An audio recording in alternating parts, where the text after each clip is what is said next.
It is time for Tim, Luke, and Greg Straub, the appraisal guys, the frick and frack of Nick and Knack. You can find them on the web at tqag.com. That is Treasure Quest Appraisal Group. And they join us here on a Tuesday morning. Good morning, guys. Good morning. Well, good morning. So how are things this September 1st in the sunny state of Florida? My God, it's hard to believe it's September already. Well, yes. I've been talking about this with people for the past week. It's hard to believe it's September 1st because we have the Kentucky Derby coming up, which is normally, Right. We have the Masters Golf Tournament, which is coming up, which is normally at the beginning of everything's just so discombobulated. I know. It's bizarre. Well, anyway. So what's on your guys' minds this morning? Well, let's see. Tim sent me a very interesting thing about Rock and roll posters. Rock and roll posters. When we first started selling things on eBay back in I think it was 95 is when we actually started, which was not too long after eBay really became eBay as we know it today. And auction houses were selling posters. The posters from the 60s and 70s for rock posters, they were rock stars of themselves. They were selling like for fortunes. And then over the years, with the advent of the World Wide Web, then the market naturally started coming out of the woodwork and the prices started falling. And they haven't really recovered all that much, except those few that have stood the test of time, which is like any collectible. And Heritage had a very successful sale where they actually had a couple of posters that broke world records for when one of them was the Beatles, which sold for $137,500. So it was from the Shea Stadium, their famous Shea Stadium concert. Yeah. Yeah. So, but one of the things that I found interesting in the article was not so much how much it sold for, but in looking at the poster, how much the seats were selling for. The reserve seats in 1966 for the Beatles poster at Shea Stadium were a whopping $4.50, $5, and $5.75, which must have been the premium seat at that point in time. Now you move the decimal point over 2 points, so it's like 400, 500. Well, you mentioned that, and I can remember going to Roosevelt Stadium in New York City and seeing Stevie Wonder, Eddie Kendricks, and the OJs for $5. Yeah. Yes. Well, now the tickets, one of the most expensive rock tickets out there is, any ideas?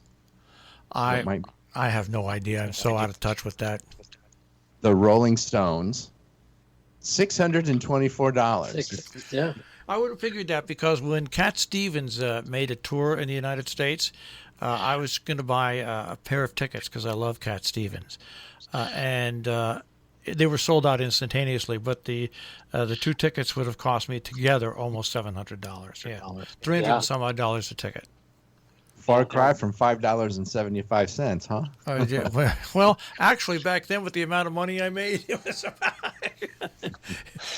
was hard enough for me to scrape that $5 together. When you added the wine, the beer, and the pot together, it was an expensive night out. Right. That's true. I remember we went in a Chevy van that was made to look up like it had cow horns on the front and everything like that. And God, I don't know how he made it down to New York and back alive.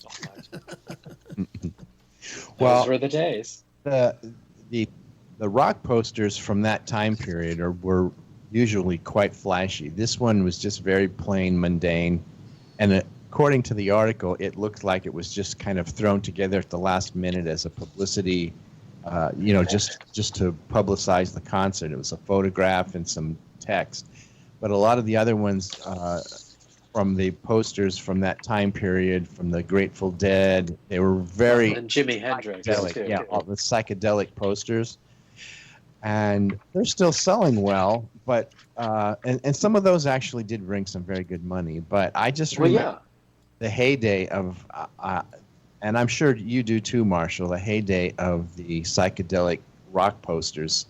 I mean, a lot of these ended up being covers for their albums. Oh, so. you mentioned Jefferson Starship blows against the Empire, which unless you're a Jefferson Starship fan, you're really not really aware of the album, but it was about a bunch of hippies taking over a starship and going out and starting a new life. Those posters and everything that came with that LP, and just like the early Grateful Dead LPs, it's the same thing. They're worth big time bucks. Well, to give the value, so one of the Grateful Dead posters, which was the first printing, it sold for $16,250 with an estimate. It was estimated at $1,000 to $2,000, and it's the original first printing. So that was one of the highlights of that sale. And the second one was the Jimi Hendrix Experience, which I think sold for about $15,000. So they do bring some good money. Well, and those are the ticket prices for today for Cher's fifth retirement concert. I mean, it cost you that much to see Cher. Well, I have to laugh because I'm not amongst the potheads and dope heads who used to follow. I used to travel with those people, but a lot of those people became very wealthy and famous, and that's why they buy those things at those prices to kind of look back and just relive their youth a little bit. Yeah. Well, the ones that are really the most sought after, though, still today, are the ones that from the Fillmore East. Because the Fillmore East was where the scene was happening back then. And they bring more than the concert posters from other venues. But the Fillmore East was the mecca for rock and roll and psychedelic advertisement for these bands, and I just remember growing up seeing these things and think, what weird these, they're like so out of my realm, but they were so visually spectacular, and they still are. Right. And it's also buyer beware, because there are a lot of reproductions that are in the marketplace. So that is what affected some of the market Definitely. over time, is that they did have a lot of reproductions that started to show up, and you have to know the difference. Now, and know how to tell. Now, what about the disco era with Studio 56? The pictures that we're taking inside of Studio 56, 54? Studio 54. Explain to me, if you have a picture that you can authenticate with some of the people in it, are those worth any amount of money? I have seen them. Some of it. I guess it depends on who the celebrity is first. Correct. And what the picture represents. I mean, if it actually shows somebody snorting cocaine, I suppose that would probably be worth more than somebody who's just grooving on the dance floor, as they say. Well, I would think... but if it's also some of the regulars like Andy Warhol and Liza Minnelli and and some of the other, there were so many people that were there, that there's that pop culture side of it as well. So it's not just about being Studio 54. Now, if you have Studio 56, I don't know, that may be a whole different thing. But Studio 54, that has more of a reputation. I just think if you have a picture of somebody snorting cocaine or any of the couples that used to hang out there, that sooner or later, if you've got them, they'd be worth something. But also, pictures and posters, if they're personalized with signatures, they're worth a lot more money, aren't they? But unless they're actually signed to somebody by name, right? Well, yeah. that depends. Just But yes, I mean, for the most part, it just depends, because if you're not Jill or if you're not Bob, then why would you want that poster? Yeah. So if it's just a signature, that could have potentially more money. I tell you, it's just amazing the things that you have to consider when you're looking out there in the market for posters and movie posters. Are they as popular as rock posters? Oh, that's a great question. And there was a time I would have said yes. Now the movie poster market is, I think, probably one of the softest graphics industry, because Well, depending on genre too. yeah, well, it does depend on the genre, but we've seen the market for movie posters since the late 90s go from the mountaintop down to the valley, and it really hasn't covered so much. Hasn't come back. I mean, it used to be they would be sold at Christie's and Sotheby's, and they would have their own catalogs. Now it's on eBay, and they don't show up as often. So The one that comes to my mind is when they renamed the Star Wars movie and the original posters went out with what was it, Revenge of the of whatever, and they changed that. And I understand those posters that if you had one of the ones that before it was changed, you had something that was worth something. right. Well, and the reason is that it's a limited quantity, and it's also a huge desirability, because you have a number of people who are looking to collect those.